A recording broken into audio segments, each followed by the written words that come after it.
네, 안녕하세요. 무역계약론 4주차 강의 시작하도록 하겠습니다. 오늘 배울 내용은 무역계약과 관련해서 무역계약의 이행, 특히 이제 소유권과 점유권의 이전과 관련된 부분, 그리고 대금 지급, 매도인의 입장에서 가장 중요한 의무는 매수인에게 물품의 점유와 소유권을 넘기는 것이고, 매수인의 입장에서 가장 중요한 의무는 매도인에게 그 반대급부인 대금 지급을 하는 것이라고 볼 수 있는데, 그 부분에 대해서 좀 살펴보고, 그리고 이제 계약의 종료에 대한 부분을 살펴보는 걸로 우리가 무역 계약에 대한 어떤 기본적인 내용을 학습을 하는 걸로 진행을 하도록 하겠습니다. 먼저 무역 계약의 이행과 관련된 내용을 먼저 살펴볼 텐데요.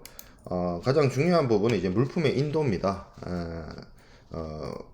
체계에서는 뭐 이것을 우리가 이 법전, 영국의 물품매매법, SGA라고 하죠.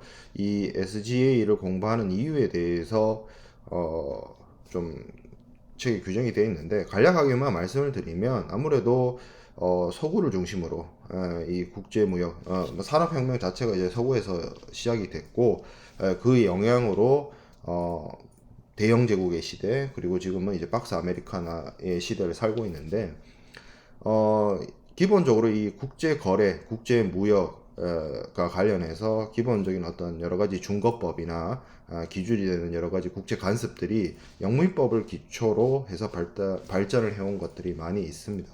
그래서 이 영미법, 특히 영미법의 국제 물품 매매와 관련된 기준법이자 중거법이라고 할 수 있는 영국의 물품 매매법, 그리고 미국의 통일상법전, 을 중심으로 우리가 좀 살펴볼 거고, CISG는 영미법의 산물이 아니라 유엔이 나서서 유엔이 어떤 재정의 주체가 되어서 전 세계적인 국제 물품 매매의 어떤 기준이 되는 국제 협약, 국제 법을 만들기 위해서 노력을 했고, 그 결과로 나온 것이 우리가 알고 있는 비엔나 협약 또는 CISG라고 부르는 그것인데요. CISG와 관련돼서는 우리가 그 전체 주요한 내용들에 대해서 다음 시간부터 본격적으로 한 뭐 짧게는 2주, 길게는 한 3주 정도의 시간을 들여서 쭉 전반적인 내용을 다 살펴볼 것이고요. SGA의 내용은 뭐 SGA가 내용이 많기도 하거니와, 이것이 국내 한국의 법이거나 뭐 어떤 특정한 국가의 법이라기보다는 영국의 오래된 법으로서 존재하는 것이고, 이것이 다만 전 세계 국제 상거래에 미친 어떤 중거 간섭으로서의 영향력이 있기 때문에 SGA는 스킵을 하기 수는 없어요. 우리가 무역 계약에 대해서 공부를 하면서 SGA를 스킵할 수는 없고, 그렇다고 SGA 원문을 CISG만큼 세세하게 공부하기도 어렵습니다. 그래서 주요한 내용들을 이제 발췌해서 우리가 다뤄보는 정도로 SGA의 내용은 학습을 하고자 합니다. 자, 그래서 먼저 물품의 인도에 대해서 먼저 살펴볼 텐데, 인도라고 하는 거는 SGA 규정을 좀 살펴보면 특정인이 어떤 다른 사람에게 물품에 대한 점유를 자발적으로 이전하는 것이 인도다라고 규정을 하고 있습니다. 보통 이제 무역거래, 국제물품 매매 계약에서 매도인은 대금을 받고 대금과의 상환으로 매수인에게 물품의 점유를 이전시키게 되죠. 반대로 매수인은 거기에 대한 반대급부로서 대금을 지급을 하는 것이고요. 이와 관련해서 물품의 인도와 관련해서 우리가 다음 주에 공부를 하게 되겠습니다만, CISG 규정을 좀 살펴보면 CISG에서는 어떤 특정한 약속이 있거나 매도인과 매수인 간의 특약이 있거나 특약이 있는 경우를 제외하고 일반적으로 그런 특약이 없다라고 생각을 했을 때, 운송이 그 매매 계약에 포함이 되어 있느냐, 운송 계약이 포함되지 않았느냐를 가지고 이야기를 하고 있어요. 그래서 CISG 제31조에 보면 운송이 포함되어 있다. 매매 계약에 물품의 운송이 포함되어 있는 경우에는 물품의 딜리버리는 최초 운송인에게 물품을 전달하고 인도됐을 때 이루어진다 라고 이야기하고 있습니다. 여기서 말하는 인도는 매도인이 매수인에게 넘기는 것인데, 실제로 대부분의 매매 계약은 물품의 인도라고 하는 개념은 우리가 상식적으로 생각을 했을 때 물건을 파는 사람이 물건을 사는 사람한테 물건 넘길 때라고 생각을 하고 있어요. 근데 지금 우리가 논의하고 공부하고 있는 거는 무역 계약이고, 이 무역 계약은 기본적으로 매도인과 매수인이 떨어져 있죠. 서로 다른 나라에.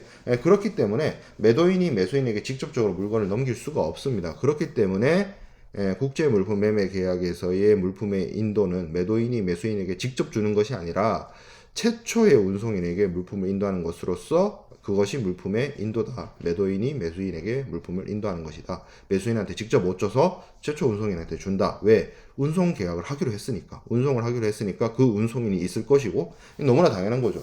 계약에 운송이 포함되어 있기 때문에 필연적으로 운송인이 있을 겁니다. 그래서 그 운송인한테, 여기서 말하는 최초 운송인은 매도인과 첫 번째 컨택을 하는 운송인이라는 뜻이에요.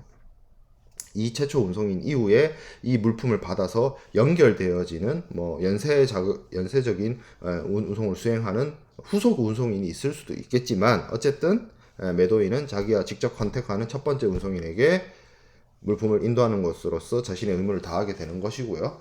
운송이 포함되어 있지 않는 경우도 있죠. 매매 계약에 물품을 운송을 포함하지 않은 경우, 그 경우에는 특정한 물품의 매매거나 아니면 특정한 재고품 중에 일정한 수량이 매매되거나, 아니면 물품이 특정한 장소에 존재하거나, 그리고 그 특정한 장소에서 생산되는 것을 알고 있었던 경우에는 물품을 매수인의 임의 처분하에 둔 시점과 장소에서 매도인의 인도가 완료된다, 이렇게 되어 있어요. 그래서 물품을 뭐 어디로 옮기는 내용은 없어요, 계약에. 근데 특정한 물건을 거래를 하거나, 아니면 특정한 재고품 중에 일정한 수량이 매매되거나, 아니면 제조되거나 생산돼야 되는 불특정물이에요. 이거 첫 번째는 특정물인데, 세 번째의 경우에는 불특정물을 얘기하고 있죠. 불특정물이긴 한데 그 물건이 생산되는 장소가 있거나 존재하는 장소가 있어요.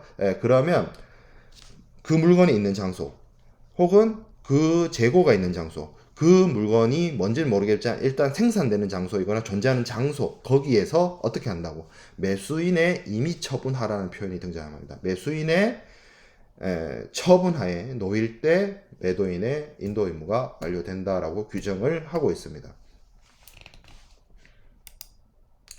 자, 그리고 A와 B, 앞서 우리가 살펴봤던 운송이 포함되는 경우, 운송이 포함되지 않는 경우에 해당되지 않는 경우에는 어떻게 얘기를 하고 있느냐?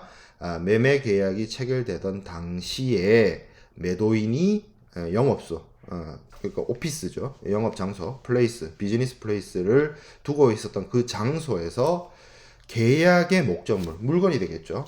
계약의 목적물을 언제라도 인도할 수 있도록 준비해서, 여기서 또 그 표현이 등장해요. 매수인의 임의 처분하. 매수인의 임의 처분하에 두었고, 다른 어떤 특정한 장소에서 인도하기로 약속하지 않은 경우라면 매수인의 임의 처분하에 매도인의 영업소에서 매수인의 임의 처분하에 둘 때 매도인의 인도 의무를 다한 것이다, 이렇게 규정하고 있습니다. 근데 여기서 임의 처분하에 둔다, 매수인의 임의 처분하에 둔다는 말이 반복적으로 등장을 하는데, 이 말은 매수인이, 물건을 사는 사람이 물품의 점유를, 물품을 딱 가질 수 있는 상태에 둔다, 그런 뜻입니다. 그래서 어떻게 보면 이 말이 굉장히 중요한 게, 매수인이 가져갈 수 있도록 물건을 둔다는 거거든요. 이게 그러니까 매도인 입장에서는 매수인이 가져가야 되는 물건 저거, 네가 이거 가져가, 매수인아 너 이거 가져가라고 규정한다는 것이기 때문에, 이것 자체가 뒤에서 공부하게 될 물품의 특정, 물품의 충당, 매수인에 대한 인도 준비 완료, 이런 것들을 의미한다라고 볼 수가 있겠습니다. 그러니까 물품이 특정되고 충당되고 매수인에게 이것이 너가 가져가야 할 그 물건이야 라고 인도가 준비됐다는 것을 통지하는 것을 의미한다 라는 뜻을 갖고 있다는 거죠. 매수인의 임의 처분하에 둔다는 말의 의미는. 자, 이거는 뭐 CISG 규정이 그렇다는 거고, 여기까지는 CISG 규정이었던 거고, 한국의 민법을 좀 살펴보면 물품에 관한 지배에 물품을 어떻게 보면 컨트롤 하고 있는 것에 대한 이전을 의미하는 것이죠. 인도라고 하는 것은. 그래서 움직일 수 있는 물건인 동산의 경우에는 물품의 포제션, 점유권을 양도하는 것을 의미하고, 현실적인 인도를 의미해요. 물품을 내가 현실적으로 내가 갖고 있다가 이거를 다른 사람한테 넘기는 거, 이게 이제 현실적 인도죠. 근데 꼭 무조건 현실적 인도만을 의미하는 것이 아니라 그 외에도 뭐 간이 인도라든지 점유 개정이라든지 뭐 이런 변칙적 인도도 한국의 민법에서는 인정을 하고 있습니다. 매매 계약에서 우리가 쭉 살펴봤던 매매 계약에서 인도라고 하는 용어는 정말 뭐 다양한 의미로서 사용되어질 수 있지만, 기본적으로 물품을 매도인이 매수인에게 인도했다라고 하는 것은 매수인에게 혹은 매수인의 어떤 대리인, 대표적으로 운송 계약을 체결한 운송인이겠죠. 그 사람에게 물품의 보관과 통제를 넘기는 거. 그 사람의 물품, 이제 매도인이 더 이상 물품을 보관하고 통제하는 것이 아니라 매수인이나 매수인의 대리인이 물품을 보관하고 통제하는 상태로 두게 되는 것을 말하고 있습니다. 그래서 이것이 중요한 것이고, 뒤에서도 얘기를 하겠지만 여기서 말하는 인도와 조금 다른 의미의 인도가 사용되어질 수도 있어요. 그래서 그러니까 단순하게 물품을 배달해 주는 것과, 그러니까 이 물건이 내 건데, 아직 내 건데 너한테 잠시 맡겨두는 것과, 내가 너에게 이 물건에 대한 모든 권한과 권리를 다 넘기는 거, 이거는 좀 다르거든요. 그러니까 현물이 나에게 있다가 B라는 사람한테 가는 거는 겉보기엔 똑같으나, 잠시 맡겨두는 것과 물건에 대한 모든 권리를 저 사람한테 넘기는 건 분명히 다르단 말이에요. 그래서 딜리버리를 우리가 얘기를 할 때, 영어 표현으로는 딜리버리, 우리말 한국어로는 인도라고 하는 것에는 여러 가지 의미가 있을 수 있고, 거기에 따라서 상황에 따라서 조금 디테일하게 봐야 되는 그렇게 볼 필요가 있기는 합니다.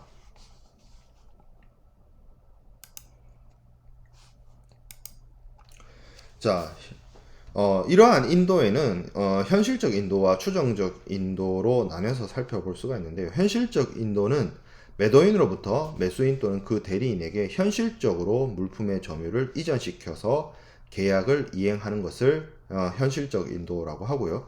추정적 인도는 실제로 물품을 받지 않고 인도가 이루어진 것으로 추정하는 것으로서 보통 이제 양도 승인과 상징적 인도가 있습니다. 자, 그러면 먼저 양도 승인을 볼 텐데, 양도 승인에는 점유 개정, 간이 인도, 지시 인도 이런 게 있습니다. 점유 개정은 뭐냐면, 매도인이 물품을 점유하고 있다가 거래가 했어요. 매매를 했음에도 불구하고 점유권의 양도인인 매도인이 매수인의 대리인으로서 계속 물품을 가지고 있는 경우를 이제 점유 개정이라고 하고요. 간이 인도는 매매가 이루어지기 전에 물품은 이미 매수인한테 넘어가 있고, 매매 후에 실제 인도는 할 필요가 없죠. 왜냐하면 매수인한테 물건이 이미 가 있으니까. 당사자의 의사 표시로 이제 주인이 바뀌는 그런 경우를 간이 인도라고 하고요. 지시 인도는 물건이 제3자한테 가 있어요. 제3자한테 가 있는데 주인만 바뀌는 거. 그래서 매매가 이루어지게 되면 이 주인이 바뀌었다라는 취지를 제3자한테 통지하게 되고, 이제 제3자에게 이제 매수인이 자신의 권리를 행사할 수 있는 그런 경우가 지시 인도가 되겠습니다. 요 세 가지가 이제 양도 승인에 해당이 되는 것이고, 상징적 인도가 있습니다. 상징적 인도의 가장 대표적인 경우가 CIF인데, CIF에서 우리가 보여지는 것처럼 물품의 어떤 보관이나 운송을 수탁받은 수탁자가 점유를 하고 있고, 매도인은 물품을 상징하는 선화증권과 같은 권리증권을 매수인한테 넘기는 것으로서 물품의 인도가 이루어지는 것이 상징적 인도입니다. 그래서 이 선화증권과 같은 권리증권의 양도는 종이 서류, 상징물이죠. 종이가 상징이 되는 거예요. 심벌이 되는 거예요. 그래서 이 상징물을 매도인이 매수인에게 넘기는 것으로서 물품을 매도인이 매수인에게 넘긴 것과 완전한 동일한 효력을 갖게 되는 겁니다. 그래서 일반적인 현실적 인도를 현물 인도라고 하기도 하고, 이 상징적 인도를 이 상징물인 서류를 넘기는 인도라고 해서 서류 인도라고 부르기도 합니다. 그래서 이 앞서 제가 살펴봤던 것처럼 무역 계약에서의 인도는 두 가지 측면을 가지고 있습니다. 하나는 물품 그 자체, 물품 그 자체의 현실적 인도인 것이고, 그리고 또 다른 측면은 물건은 뭐 아닌데, 물건을 직접 넘기진 않은데 선화증권과 같은 서류를 넘기는 인도. 그리고 이런 서류를 통해서 소유권을 넘겨주고, 소유권 넘김을 통해서 대금 지급을 받는, 대금 청구를 하는 그런 인도. 이러한 두 가지 측면에서 인도가 이루어진다라고 볼 수가 있습니다. 근데 물건 그 자체를 넘기는 것과 선화증권을 넘기는 것, 이 두 가지 인도가 이루어지는데, 사실 어떻게 보기에 따라서는 우리가 뒤에서 얘기하고자 하는 소유권과 관련된 부분, 매도인이 매수인에게 대금 지급을 받기 위한 어떤 권리 행사와 관련된 부분은 서류를 넘기는 그쪽에 포커스가 맞춰질 수밖에 없고요. 이 물품을 넘기는 것은 어떻게 보면 운송인이나 보관업자와 같은 중간에 수탁자에게 물품을 잠시 점유토록 하게 그 유치권을 넘기는 그러한 인도로도 바라볼 수가 있기 때문에 다양한 측면에서 우리가 접근할 필요가 있고, 이게 어떻게 보면 무역의 가장 중요한 특징 중에 또 하나일 수도 있죠. 만약에 이것이 국내 거래이고 내가 물건을 파는 사람과 물건을 사는 사람이 직접 만나서 거래를 한다라고 한다면 물건 넘김과 동시에 이 서류도 같이 주면 되잖아요. 물건을 대표하는, 물건의 권리를 주장할 수 있는 서류가 별도로 존재한다고 하더라도 물건을 넘김과 동시에 서류도 같이 주면 되는데, 근데 그리고 돈 바로 받고, 그것이 가능한데 국제거래에서는 그것이 안 되기 때문에 실제 물품의 점유를 넘기는 것과 이 물품의 권리를 주장할 수 있는 어떤 상징물, 서류를 넘기는 것, 두 가지의 측면에서 인도가 이루어진다라고 볼 수가 있습니다. 자, 그리고 인도의 구분에 있어서는 적출지 인도와 양육지 인도가 있을 수 있습니다. 인도 제공의 장소가 물품 이동의 개시 장소인 경우에는 쉽게 말해서 선적하는 곳에서의 물품을 넘기는 조건은 이제 적출지 인도고요. 목적지, 인도 장소가 물품 이동의 종료 장소인 경우에 그 목적지에서 물품을 넘기는 양육지, 목적지 제공 조건, 양육지 인도 조건이 있습니다. 근데 이게 단순하게 물품의 선적과 양육이라는 어떤 하역 작업, 여기서 용어 정의를 할 필요가 있는데, 물품을 선적하거나 적재하는 것은 배에 화물을 싣는 거고, 물품을 양육하거나 양하한다고 하는 것은 배에서 화물을 내리는 건데, 이 선적하거나 양육하는 작업을 통칭하는 말이, 배에 화물을 싣고 내리는 모든 작업을 통칭하는 말이 하역이란 말입니다. 그래서 이런 하역 작업하고 상관없이 양육지 인도, 적출지 인도를 구분을 하고요. 그것이 또 단순하게 수출국에서 이루어지면 적출지 인도, 수입국에서 이루어지면 양육지 인도, 그것도 아니에요. 이 적출지 인도냐 양육지 인도이냐를 구분하는 기준은 물품이 어떻게 보면 소유권이 넘어가고 위험이 이전되고 인도가 이루어지는 장소가 이것이 선적지냐 양육지냐에 따라서 나는 구분입니다. 그러니까 물품의 딜리버리가 어디서 이루어지는 것이냐, 물품의 딜리버리를 통해서 물품의 어떤 위험 부담이 넘어가고 소유권이 넘어가게 되는데, 그 장소가 어디냐를 기준으로 이것이 선적지면 선적지 양도, 그리고 양육지면 양육지 인도, 이렇게 규정을 하는 것이지, 뭐 배에 화물을 실은 곳이다, 뭐 배에 화물을 내린 곳이다, 이런 의미로서 적출지 인도, 양육지 인도를 나누는 것은 아닙니다. 인커텀스에서 EXW나 FCA나 FOB나 CFR, CIF 같은 것들이 대표적인 적출지 인도 조건, 선적지 인도 조건이고요. DAP, DPU, DDP 같은 것들이 대표적인 양육지 인도 조건, 목적지 인도 조건이 되겠습니다. 자, 그러면 제가 간략하게 중간에서 소유권이란 표현도 썼고 점유권이란 표현도 썼는데요. 앞서 설명을 하기 위해서. 자, 그러면 소유권에 대해서 우리가 정의를 한번 내려볼 필요가 있고 점유권에 대해서도 정의를 내려볼 필요가 있습니다. 소유권은 말 그대로 물품에 대한 소유를 하고 있다는 권리입니다. 그래서 이거를 조금 다른 말로 표현하면 물품에 대한 처분권을 가지고 있다는 의미를 가지고 있습니다. 그리고 물품을 쓸 수 있는, 물품을 사용할 수 있는 권리이기도 하고요. 물품을 없애버릴 수 있는, 폐기할 수 있는 권리이기도 있고요. 내가 물품을 보관할 수 있는 권리이기도 합니다. 그리고 이것을 다른 사람에게 팔아 넘길 수 있는, 매각할 수 있는 권리이기도 하고요. 은행이나 이런 것에 저당을 잡히거나 담보로 제공할 수도 있는 권리이기도 합니다. 이러한 모든 권리를 통칭하는, 이러한 모든 권리를 소유권이라고 하고요. 근데 이제 좀 다르게 미국에서 미국의 여러 학자들이, 매매 계약과 관련된 여러 학자들이 뭐라고 얘기를 하고 있냐면, 이 소유권은 두 가지 권리, 수익권과 담보권으로 나눌 수 있다. 소유권을 이제 분할해서 볼 수 있다. 두 가지 권리, 소유권이란 말 안에는 두 가지 권리가 있다. 그러면 수익권은 뭔데? 물품을 팔아서 매각을 통해서 이익을 볼 수 있는 권리를 뜻하는 것이고, 담보권은 물품을 담보로 제공해서 자금을 대출을 받거나 은행에서 아니면 뭐 보증을 서거나 할 수 있는데 사용하는 권리를 담보권이다 라고 얘기를 하는데, 이 미국에서 말하는 수익권과 담보권은 이 둘 다 앞서 설명했던 물품에 대한 모든 처분권에 포함이 되는 겁니다.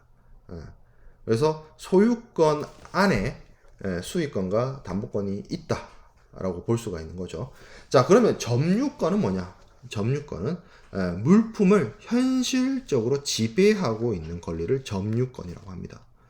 보통 소유권은 앞서 얘기했던 것처럼 물품을 쓸 수도 있고, 물품을 팔 수도 있고, 물품을 처분할 수도 있고, 이런 모든 광범위한 권리를 소유권이라고 하는데, 그 중에서 점유권은 그 중에서 물품을 가지고 있을 수 있는, 물품을 지배하고 현실적으로 홀드할 수 있는 그런 작은 권리, 일부의 권리이자 일시적인 권리만 의미하는 것이다 라고 볼 수 있는 거죠. 그러니까 소유권이 갖고 있는 많은 의미가 있는데, 이걸 팔 수도 있고 처분할 수도 있고 갖고 있을 수도 있고 뭐 담보 잡힐 수도 있고 하는 모든 권리를 지칭하는 말이 소유권인데, 그 소유권 중에서 물품을 현실적으로 가지고 있는 권리, 그거를 말하는 것이 점유권이다 라는 개념입니다.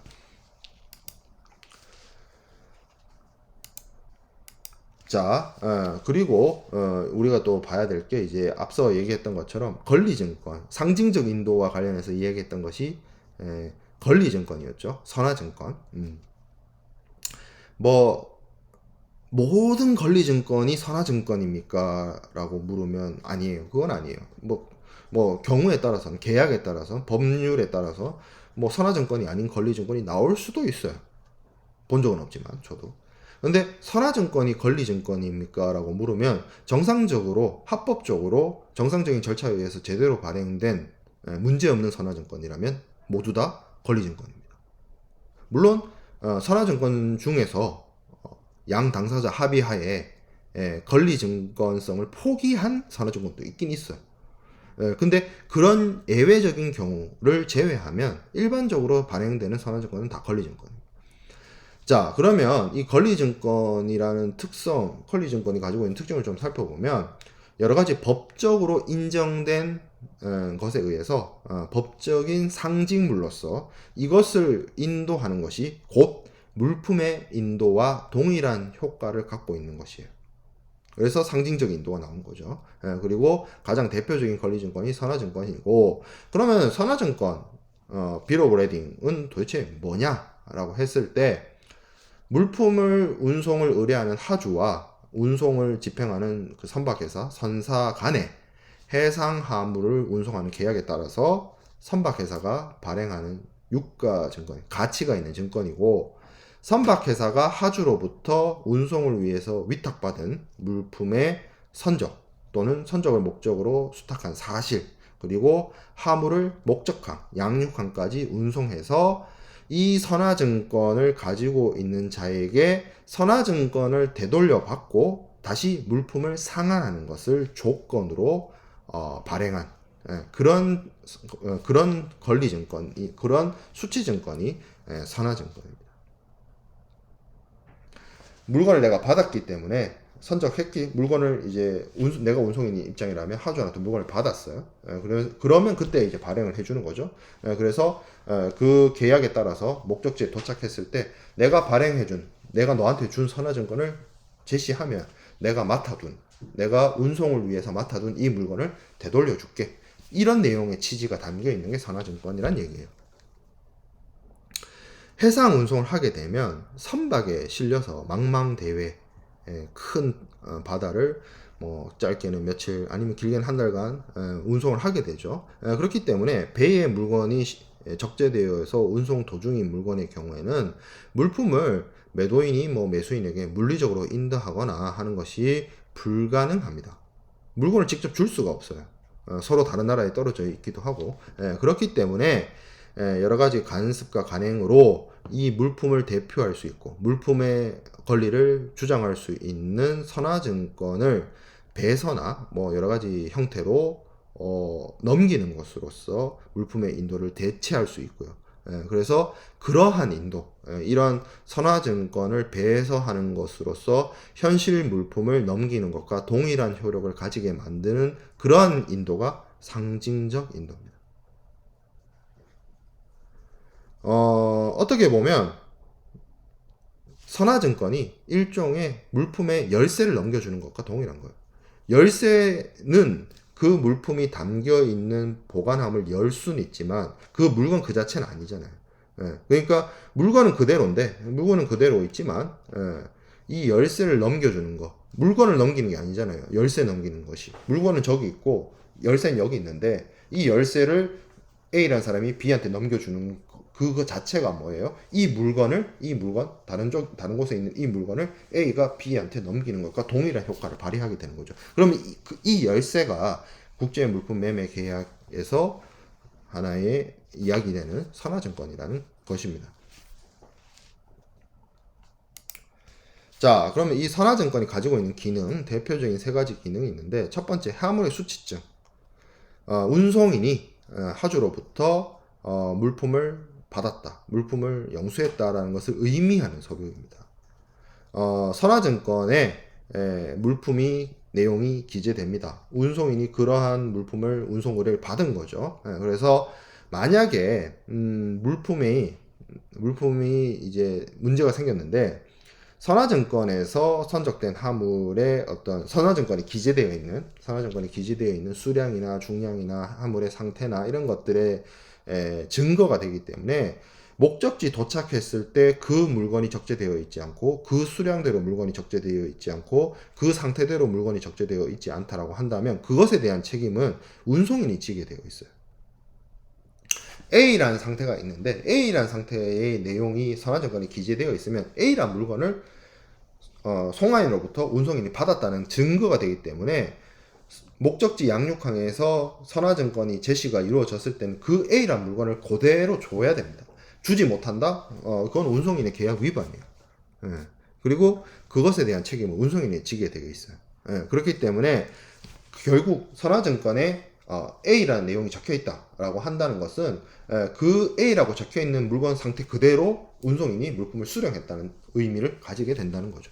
자, 두 번째, 운송계약의 추정적 증거입니다. 선화증권은 운송계약서가 아니에요.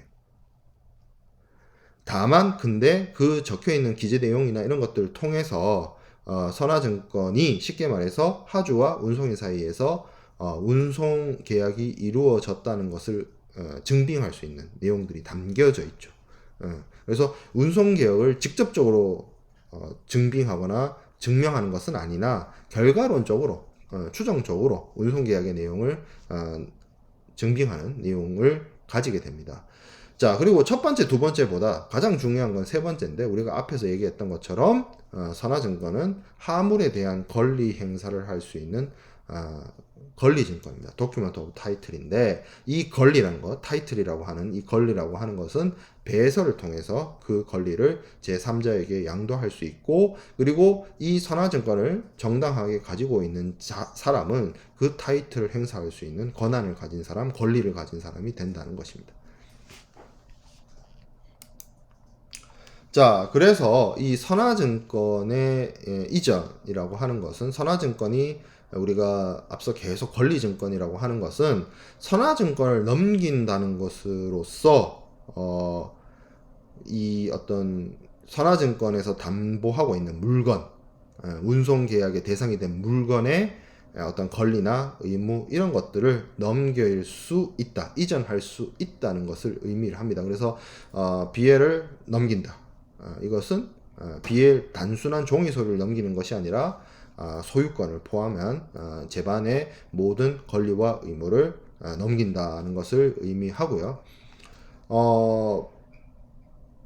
이 BL을 넘기게 되는 행위로 인해서 뭐 여러 가지 효력을 발생할 수 있지만 대표적으로 두 가지 효력을 발생을 시킵니다. 첫 번째가 이제 채권적 효력인데, BL을 가지고 정당하게 가지고 있는 소지인이 운송인에게 운송 계약에 따라서 목적지 양육항에서 하물을 인도하게끔 요구할 수 있는 채권을 가지게 됩니다. BL을 갖게 되면. 그렇죠? 그리고 물권적 효력 또한 가지게 됩니다.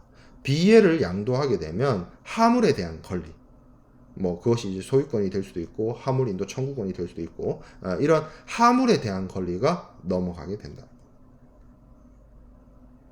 운송인에게 물건 내놓으라고 하는 채권 채무 관계할 때 운송인이 채무자가 되고 BL 들고 있는 사람이 채권자가 된다는 거예요. 그러니까 이 채권자가 운송인한테 물건 내놓으세요 라고 했을 때 넘겨야 되는 그런 채권을 가지게 되고, BL을 넘겨받으면, 그리고 뭐도 가지게 된다, 물품에 대한 일반적인 권리도 갖게 된다.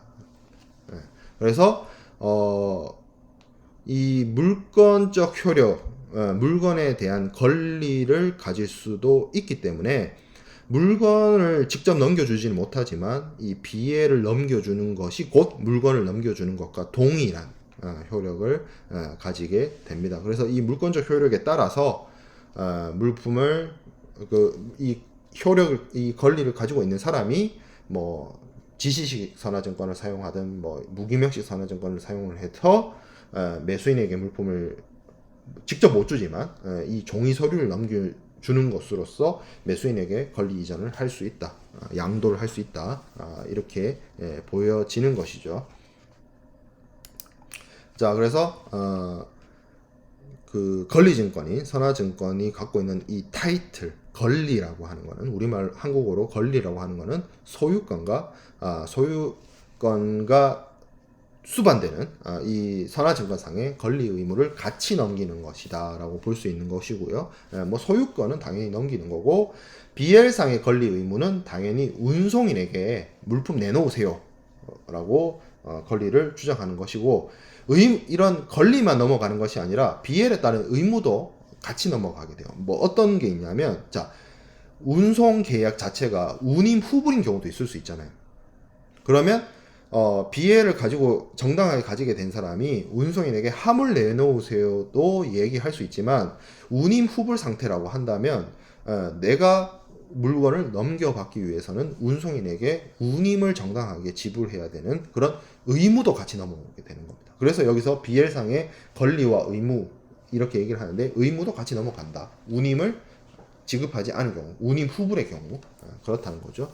그리고 제가 정당한 BL의 권리권자, 소지인 이렇게 얘기를 했는데, 이거를 이제 정당한 소지자를 영어 표현으로 보나피데 홀더라고 합니다. 그러니까 BL을 뭐 다른 사람에 의해서 강탈을 했다든지 아니면 뭐 작물로서 주었다든지 이게 아니고, 여러 가지 법적인 절차, 뭐 대금 지급이 됐든 아니면 조건의 성취든 뭐 여러 가지 여하 간의 이유로 법적으로든 거래 간행상으로든 정당한 권리를 가진 사람, 내가 BL을 다른 사람으로부터 대금 지급을 하고 그 BL의 권리를 정당하게 부여받은 사람이 그걸 주장할 수 있다는 거예요.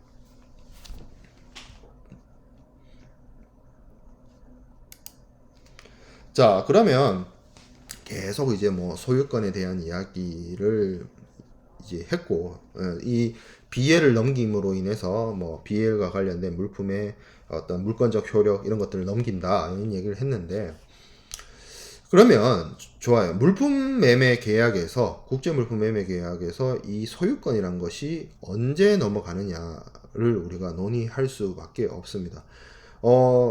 국내 거래라면, 만약에 그 거래가 국내 거래라면 어떻게 보면 단순합니다. 물건을 뭐 대금을 지급받을 때 혹은 물품을 넘길 때 물품의 인도와 대금 지급이 거의 동시에 이루어질 수가 있기 때문에, 국내 거래의 경우에는, 그리고 뭐 꼭 동시가 아니더라도 뭐 큰 차이 없이 이루어질 수 있기 때문에 그것에 대한 문제나 논의가 심각하지 않은데, 이 국제 물품 매매 계약에 있어서는 이 물품에 대한 소유권이 매도인이 물품을 인도할 때 넘어가는 것인지, 아니면 매수인이 대금 지급을 할 때 넘어가는 것인지, 매수인이 물품을 인수할 때 넘어가는 것인지, 다양하게 그 시기를 규정하는 것이 다양해질 수가 있습니다. 그래서 물품의 소유권이 매도인에서 매수인에게로 넘어가는 건 뭐 당연한 거죠. 그래서 여기 나와 있죠. 매매 계약이 성립되기 전에는 물품의 소유권이 매도인에게 있었지만, 거래가 끝난 후에는 이 소유권이란 것이 결국에는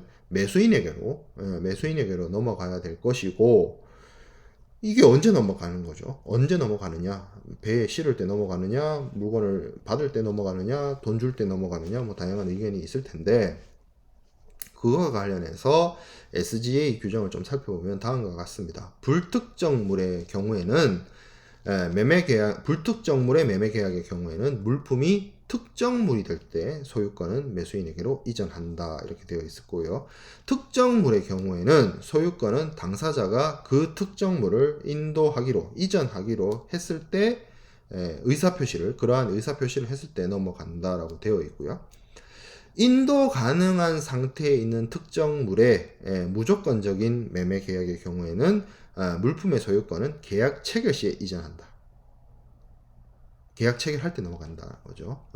인도를 바로 넘길 수 있는 상태. 그러니까 뭐가 있을까요? 아까 그 점유 이전과 같은 경우라든지, 아니면 뭐 간이 인도라든지 그런 경우죠. 그래서 뭐 의사 표현만 하면 딱 주인이 바뀌어. 제3자가 갖고 있는 뭐 점유 이전과 같은 그런 경우죠.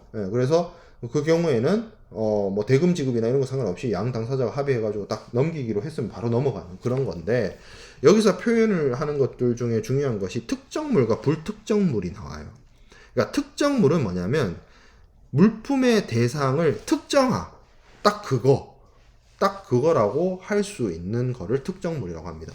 대표적으로 뭐 예를 들어서 뭐 레오나르도 다빈치의 모나리자를 거래하고, 뭐 그런 일은 일어나지 않아요. 이거는 실제에서 일어날 일은 절대 아닌데, 프랑스가 그걸 팔지도 않을 거고 팔아서도 안 되고. 근데 모나리자를 판매하기로 했어요. 매매하기로 했어. 그러면 그 레오나르도 다빈치가 그린 그 모나리자라는 예술 작품, 그게 특정물이 되는 거예요.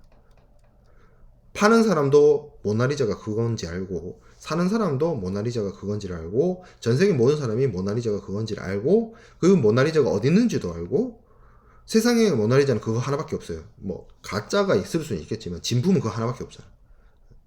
근데 불특정물은 매매의 대상으로 딱 그거라고 이야기하기가 어려운 것들을 불특정물이에요. 대표적으로 뭐가 있냐? 세상에 공장에서 만들어지는 모든 물건들.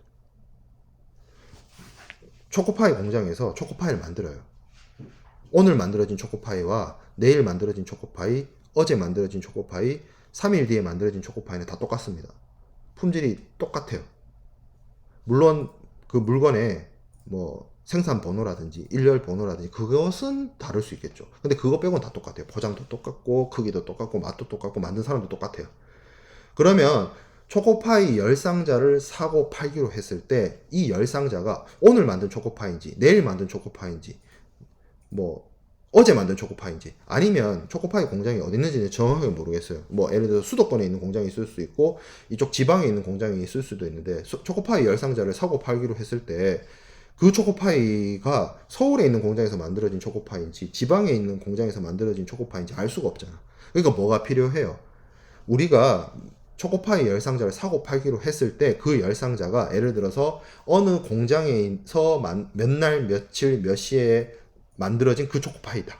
아니면 어느 물류창고에 적재되어 있는 저 상자에 들어있는 초코파이 열상자다. 이런 작업을 필요로 한다는 거죠. 불특정물은. 그러면 여기서 제가 아까 말했던 것처럼 초코파이 열상자를 사고 판다라고 했을 때 그 초코파이가 저 보세 창고, 저 창고에 들어가 있는 저 상자 안에 있는 열상자다라고 정하는 거. 그것이 뭐냐라면 물품을 특정화한다. 물품을 충당한다. 라고 표현하는 행위가 됩니다. 이 행위를 해야만 불특정물은 물품의 인도, 물품의 소유권 이전을 할 수가 있게 되는 거예요.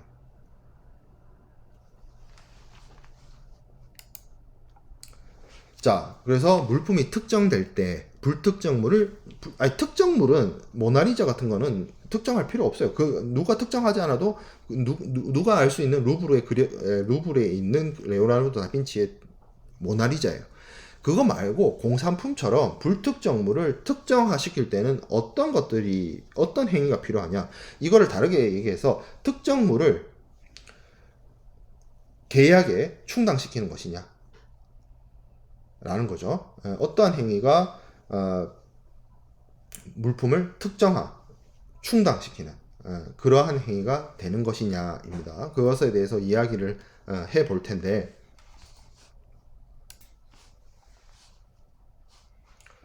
이 표현은 조금 헷갈릴 수도 있겠네요. 이건 지우고 불특정물을 특정하는.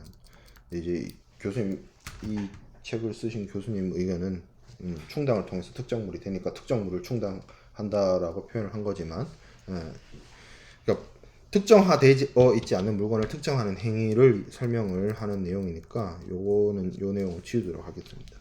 자, 물품이 그러면 특정화되고 충당된다는 것은 어떨 때를 의미를 하느냐. 매도인이 매수인에게 물품을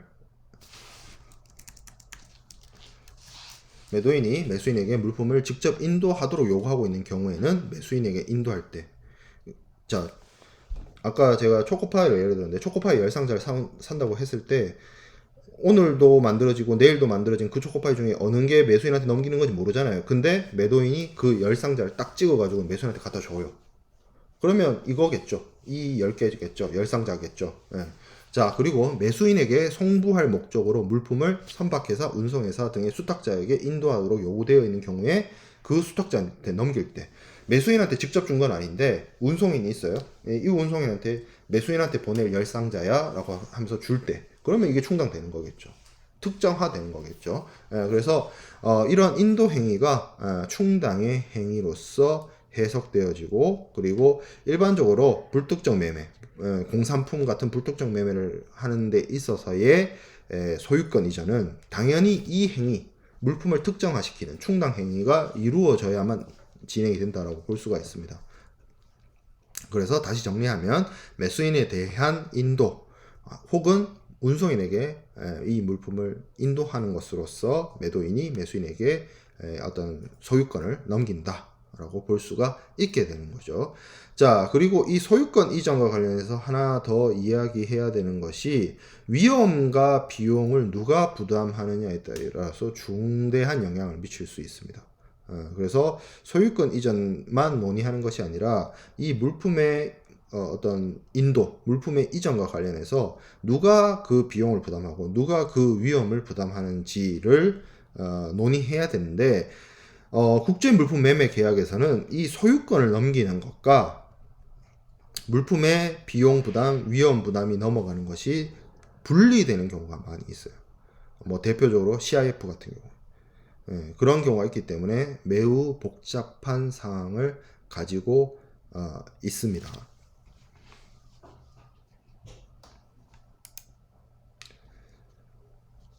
이 소유권 유보 조항에 대해서는 조금 쉬었다가 끊었다가 이어서 하도록 하겠습니다.